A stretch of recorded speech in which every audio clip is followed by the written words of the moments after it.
Good day, Kabarangay. Welcome to Vox Sofia. And today, to my fellow stroke survivor, I would like to share with you. Actually, I'm reading through those poems that I have translated into Filipino language. And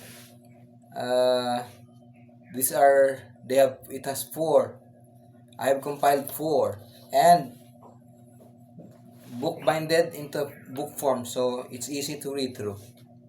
And these are the una,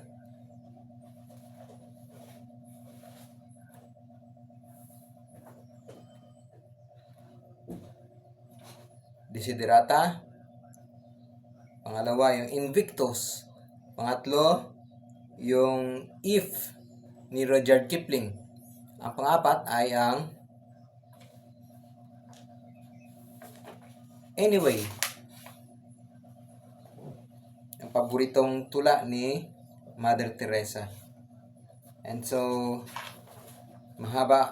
may kahabaan yung si If ni Rudyard Kipling.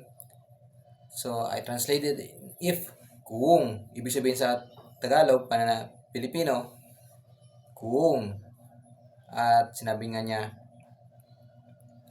kung kaya mong manatiling taas no, kahit na sinisisi ka ng lahat sa katangahan nila, at patuloy-tuloy mong tinitiwalaan ang sarili sa gitna ng pagdududa ng mga tao, bagaman bigyan din puwang ang pagdududa nila, kung kaya mong maghintay na hindi nababagot sa paghihintay, o kaya lukuin ka man, huwag ka man loko. At kung galitin ka man, huwag ka magagalit.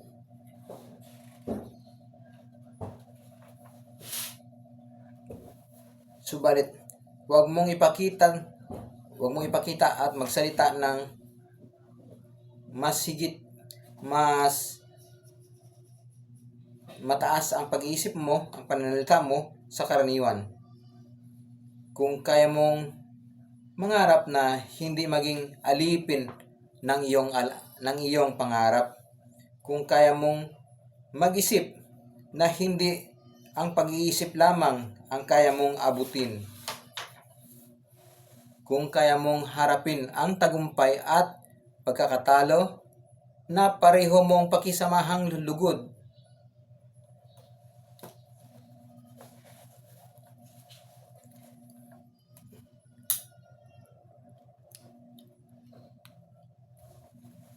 kung makayanan mong masikmura ang katotohanang sinabi mo,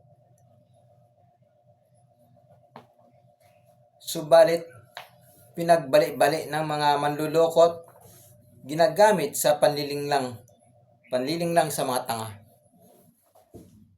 Katulad ng Bible, magandang mga salita sa Bible, pero binabalik-balik ng mga pastor, nagpapastor-pastoran upang manloko. Ganon. Kung kaya mong titigan ang pagguho ng iyong pangarap na galing sa iyong pawis at dugo, at damputin mo pa rin at simulan ang paggawa. Sa paggawa muli, gamit ang mga pinaglumaang gamit. Kung kaya mong itaya sa isang pustahan ang lahat na panalo mo at ikinatalo mo pa rin, subalit daglian mong umpisahan ang panibagong simula na hindi huminga ng pagsisisi sa pagkatalo. Kung kaya mo pang ibuwis ang natirang dugo't lakas upang maihabol sa katungkulan, maging matatag kahit lubos na ubos na ang lakas mo at ang tanging natitira ay ang katatagan na kumapit lumaban.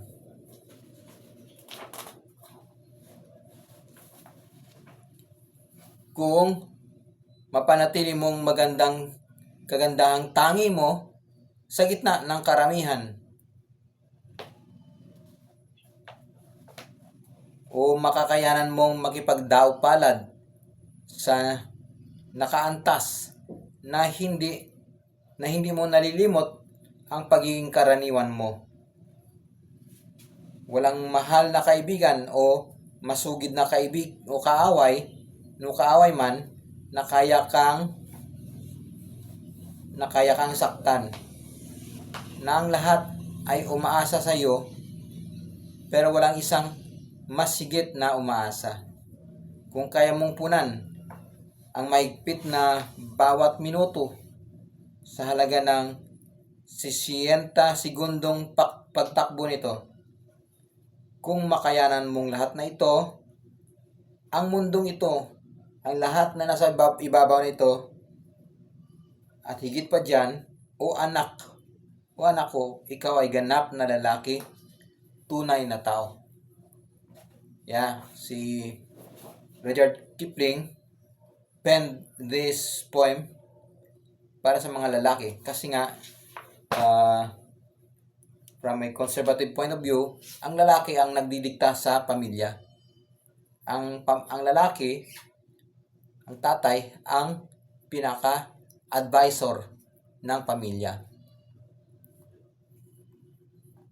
Kaya, yung poem na ito was meant for sa mga lalaki, hindi sa mga lalaki. Yun lang po. Hallelujah. Bye-bye. I penned this. I compiled those poem and translated into Filipino, and I keep on reading them every day as often as I can to give me energy. Ito yung aking source of energy. Bye-bye.